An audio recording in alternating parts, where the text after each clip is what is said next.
Ketua kelasnya sudah ada di layar belum nih? Ketua kelasnya siapa nih Bang? Rafli, Di Pak. Rafli nampaknya belum ada. Oke, karena ketua kelasnya belum hadir, aku mohon kesediaannya kepada Fauzan. Fauzan untuk Ya Pak. membuka doa pagi. Baik Pak. Silakan. Sebelum kita memulai pelajaran pada pagi hari ini, alangkah baiknya kita berdoa dulu. Berdoa dimulai. Bismillahirrahmanirrahim.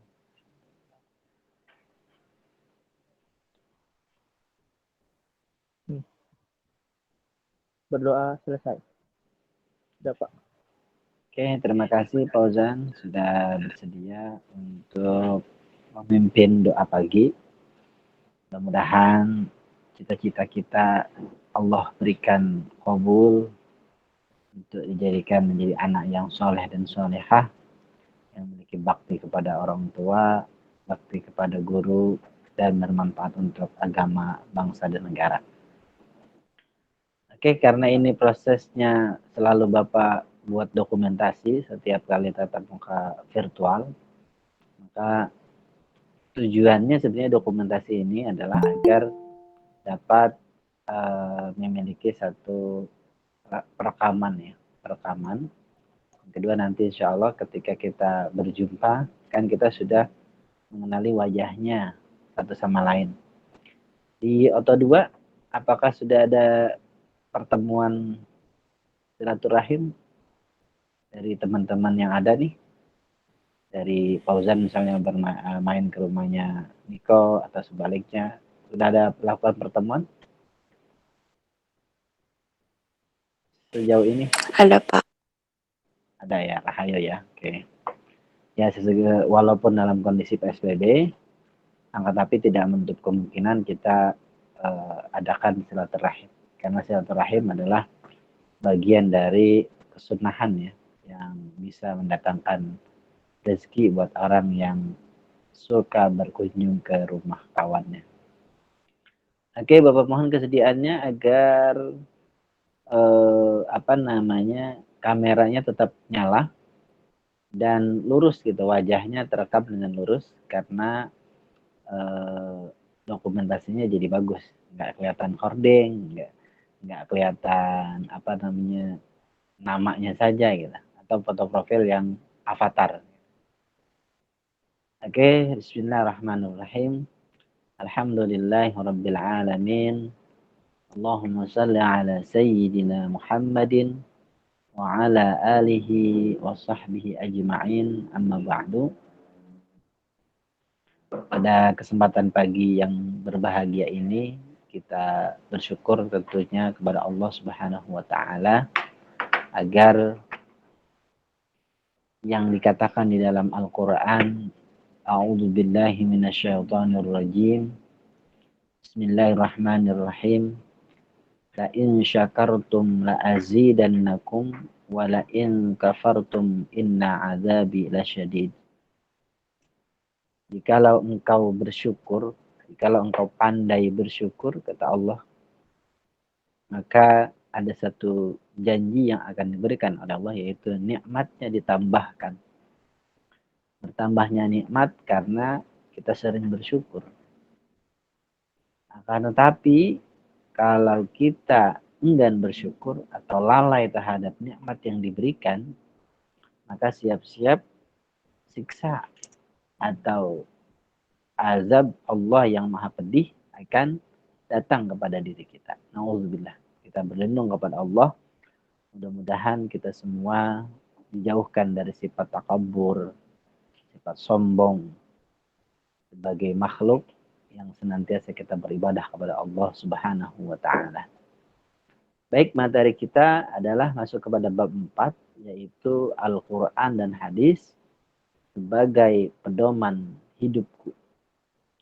Al-Qur'an menjadi pedoman hidup atau way of life, panduan kehidupan kita, agar menjadi satu dasar kita mau berbuat, kita mau melaksanakan satu ibadah, kita melaksanakan satu aturan hukum, atau yang lainnya.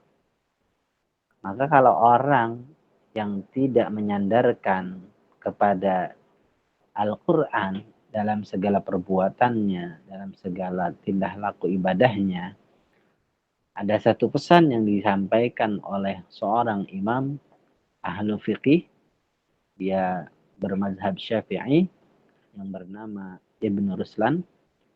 Dalam keterangan kitabnya Bapak baca,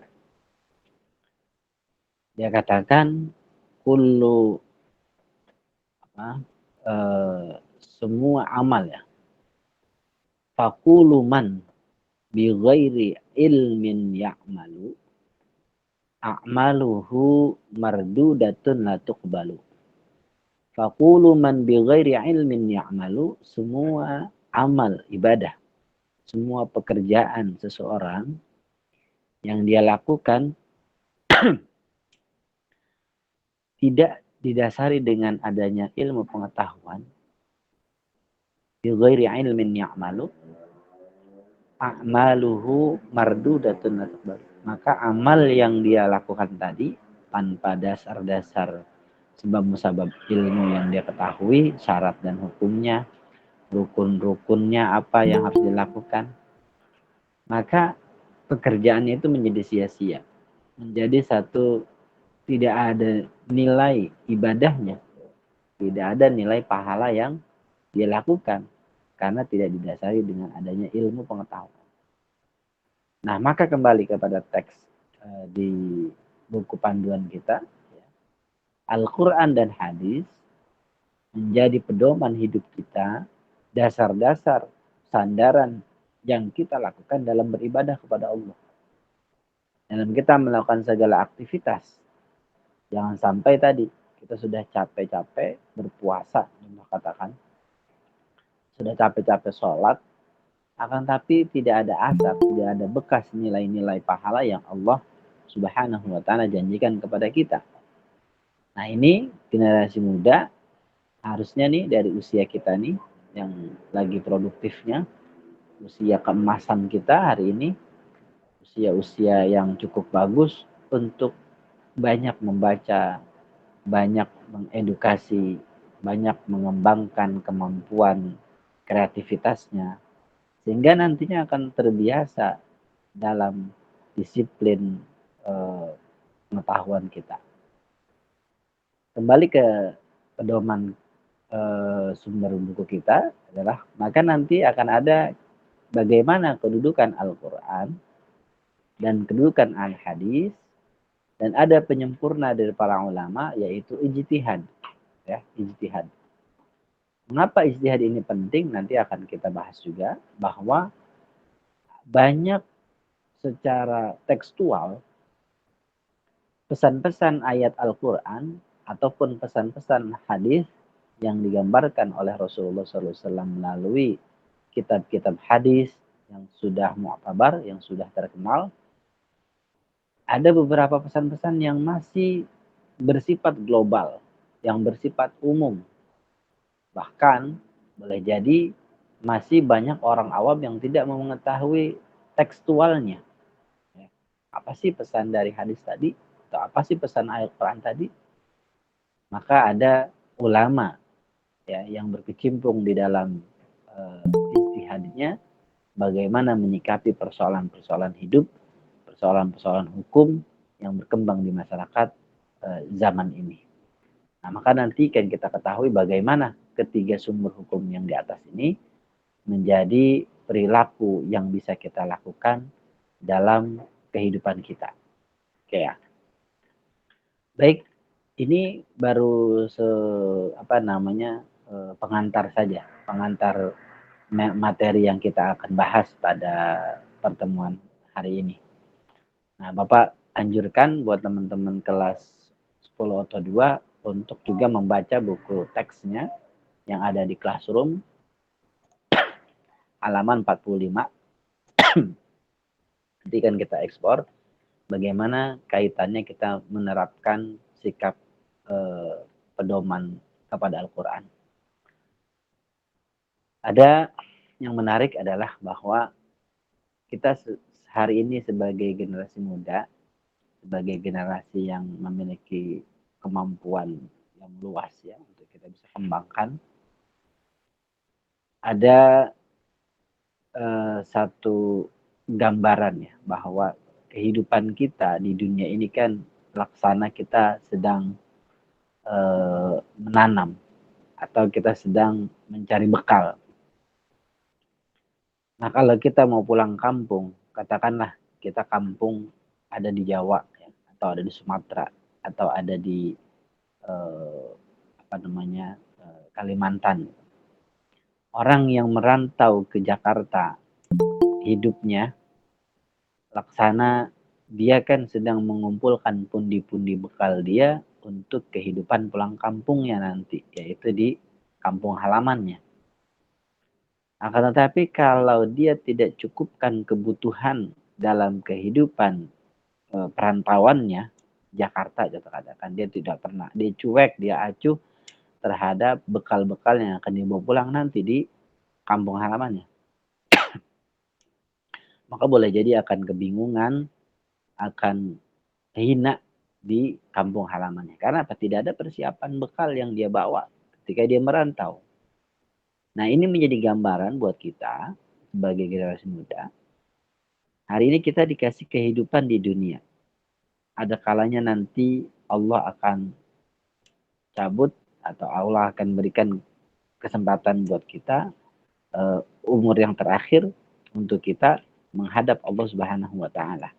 Pulang kampungnya orang yang beriman yaitu meninggal dunia. Makanya dikatakan dalam Al-Qur'an, inna lillahi wa inna ilaihi raji'un. Raji'un itu kembali kepada Allah. Jadi hari ini kita orang yang beriman, orang-orang Islam, orang-orang yang memiliki keyakinan sebagai umat Nabi Muhammad, maka kita ada saatnya nanti akan pulang kampung. Lalu pertanyaannya, bekal apa yang udah kita persiapkan untuk pulang kampung? Kalau kamu katakan misalnya pergi camping, pergi hiking, kamu nggak pernah persiapkan itu keril isinya untuk bekal kamu selama 1 minggu di hutan atau di pegunungan, maka apakan yang terjadi? Pasti akan menyesalahkan orang banyak atau menyesalahkan diri kamu sendiri karena tidak pernah memberikan satu kesiapan bekal yang cukup untuk dia hiking atau dia camping. Itu hidup di dunia.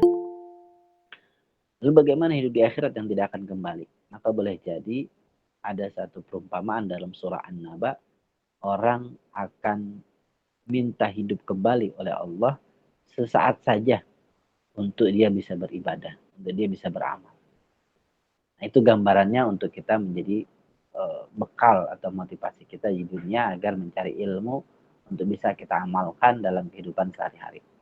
Baik, kembali ke teks ini. Silakan perhatikan di kameranya. Ada pesan Al-Quran dalam surat Al-Isra ayat 9. Bapak bila minta kesediaannya untuk membaca bisa kepada saudara siapa? Kepada banyak yang masih minta masuk nih. Kepada saudara Hafiz, boleh dibuka kameranya Hafiz? Oke. Ini ada teks Al-Quran surah Al-Isra ayat 9. Silakan dibaca. Jelas gak? Ini ininya teksnya. Jelas, Pak. Oke, Bapak persilakan. Hafiz. Bismillahirrahmanirrahim. Inna hadzal Qur'ana yahdi lillati hiya aqramu wa yubashshirul mu'minina alladzi ya'maluna as-solihati anna lahum ajran kabira. Shadaqallahul azim. Oke, terima kasih Hafiz. Ini Al-Qur'an yang barusan kita baca, kita simak bahwa pesan dari tekstualnya adalah sesungguhnya Al-Quran ini memberi jalan, memberi petunjuk ya, yang paling lurus, yang paling benar, dan memberi kabar gembira kepada orang-orang yang beriman yang mengerjakan kebajikan, bahwa mereka akan mendapatkan pahala yang besar. Yang tadi dikatakan oleh Ibnu Ruslan, faqulu man bi ghairi ilmin ya'malu a'maluhu mardudatun la tuqbalu. Boleh jadi yang dia kerjakan itu sudah mengucurkan keringat, ya kan, sudah menahan puasa dari pagi sampai sore. Tapi karena tidak didasari dengan ilmu pengetahuan, boleh jadi itu dicampakkan, tidak akan mendapatkan pahala. Makanya sangat penting kedudukan orang-orang yang berilmu, kedudukan orang-orang yang memiliki pengetahuan. Maka kata Allah dalam Al-Quran, afala ya'lamuna qul hal yastawil ladzina ya'lamuna wal ladzina la ya'lamun. Apakah sama kedudukan orang-orang yang berilmu, orang-orang yang memiliki pengetahuan dengan orang yang tidak memiliki pengetahuan? Pasti berbeda dari segi kehidupannya, dari segi kesehariannya, pasti beda. Karena apa? Orang-orang yang beriman dia selalu lakukan ibadah yang dikerjakan itu didasari dengan ilmu. Oke, nah ini yang kedua, sebagai sumber hukum Islam. Dalam Al-Quran, surah An-Nisa dikatakan, ya ayyuhalladzina amanu ati'ullaha wa ati'ur rasul wa ulul amri minkum.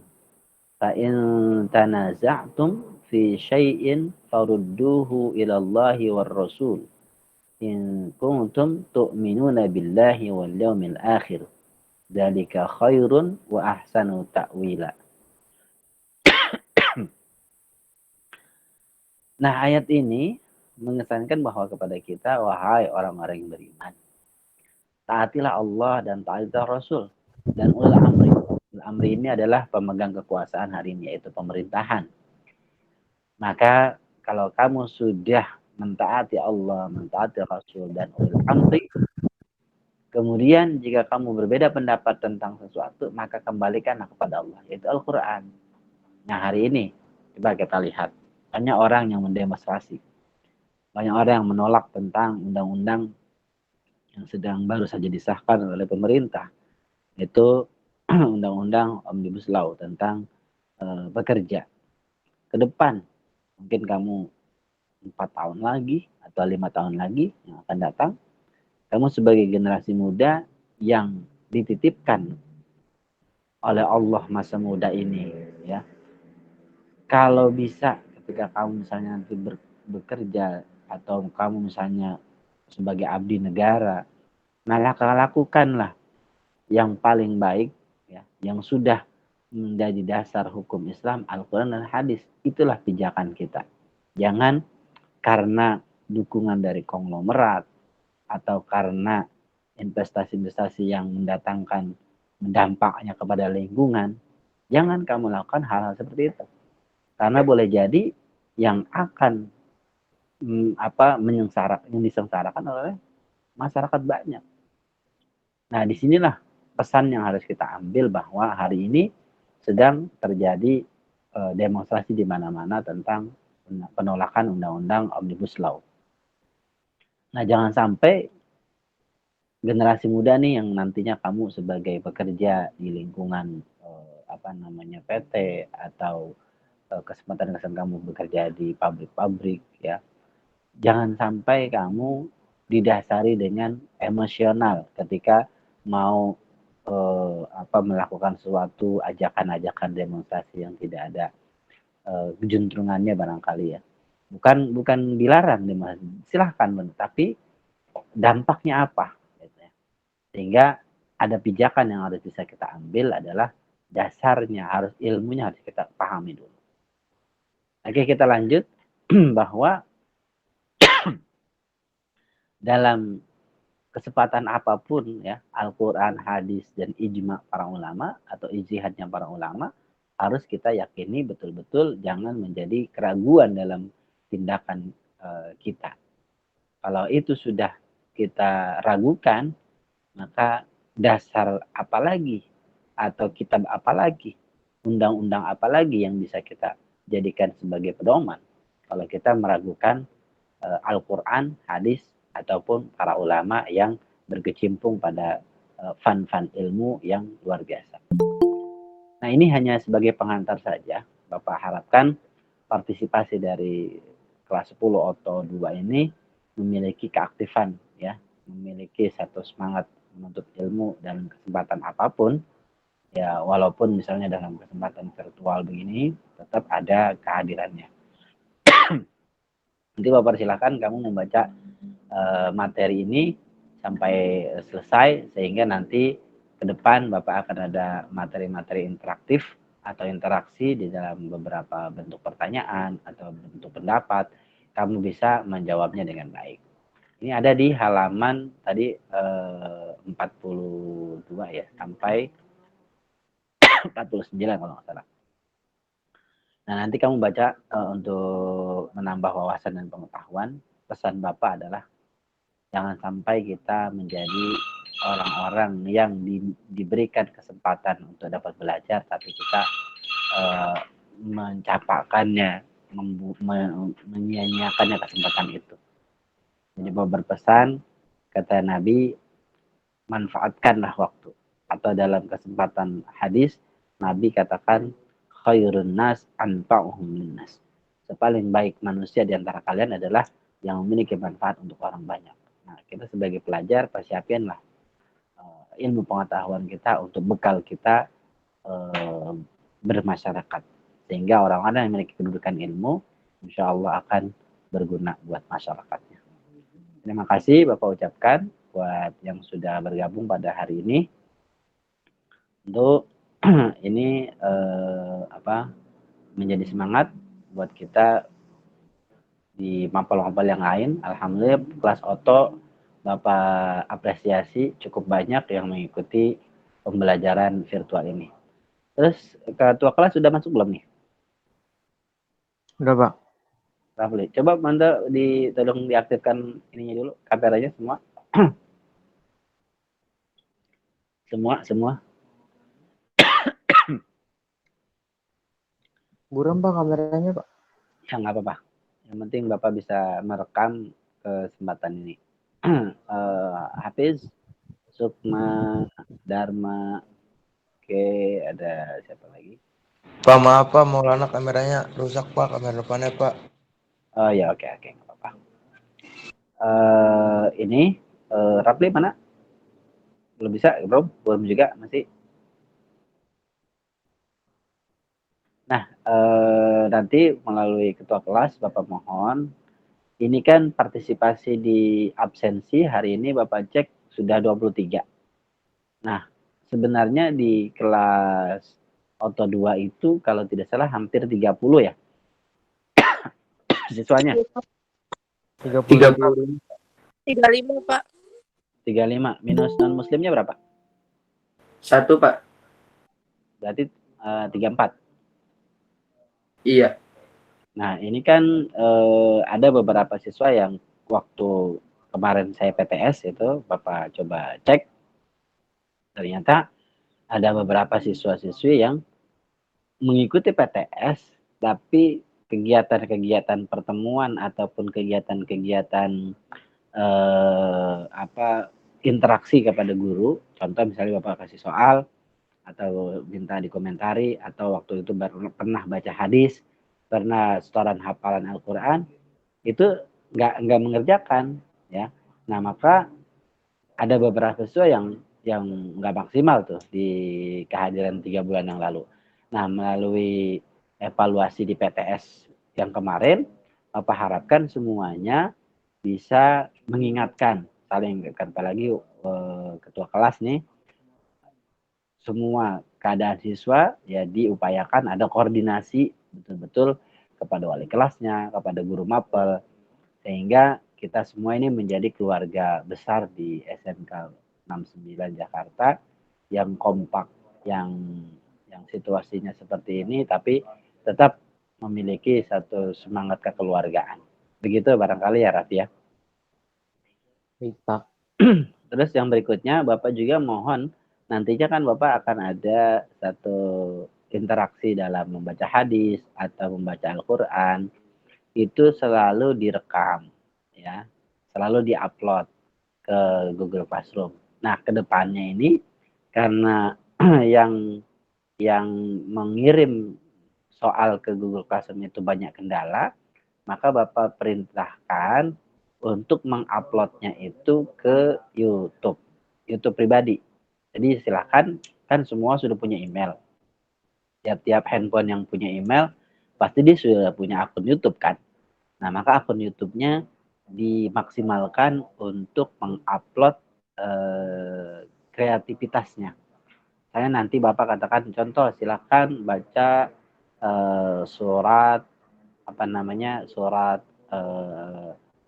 lanjutan dari surah yang kemarin kita itu surah Asy-Syamsi ya. Berarti surah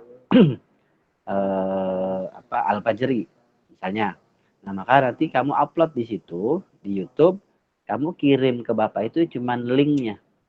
Jadi linknya buat Bapak evaluasi, buat Bapak kasih penilaian agar kamu bisa punya dokumentasi sendiri dan juga tidak memenuhi memori yang ada di Google Classroom. Begitu barangkali ya. Ini yang semua hadir. Bapak harapkan informasi ini bisa dilanjutkan kepada teman-teman yang belum bisa hadir. Mudah-mudahan kesempatan-kesempatan yang akan datang bisa di 10 atau 2 lebih kompak lagi, bersemangat belajarnya. Mudah-mudahan Allah kasih kemudahan buat kita. Amin ya rabbal alamin. Amin. Kita tutup barangkali dengan membaca suratul Fatihah dengan harapan suratul Fatihah ini bisa menjadi pembuka buat kita yang semangat belajar dan khususnya buat orang-orang tua kita agar diberikan kesehatan oleh Allah dalam menghadapi mencari nafkah dalam kondisi apapun agar terjadi dari dijauhkannya dari mara bahaya, dijauhkannya dari virus corona. Ala hadiniyah wa ala kulli niyatin salihah wa ala ma nawaina wa ala ma nawabihi salafuna salih syai'un lillahi wa lahumul fatihah. A'udzu billahi minasyaitonir rajim. Bismillahirrahmanirrahim. Alhamdulillahi rabbil alamin arrahmanir rahim maliki yaumiddin. Iyyaka na'budu wa iyyaka nasta'in ihdinas siratal mustaqim. Siratal ladzina an'amta 'alaihim ghairil maghdubi 'alaihim waladdallin. Amin. Terima kasih Bapak ucapkan buat semuanya. Mudah-mudahan minggu depan ada interaksi materi yang bisa kalian kerjakan dengan baik. Assalamualaikum warahmatullahi wabarakatuh. Waalaikumsalam warahmatullahi wabarakatuh. Silakan bisa berganti channel di pelajaran yang lain. Jadi untuk pengantar saja ini, nanti materi lanjutannya kalian bisa membaca di buku panduan yang ada di Classroom. Ya. Ya, Pak.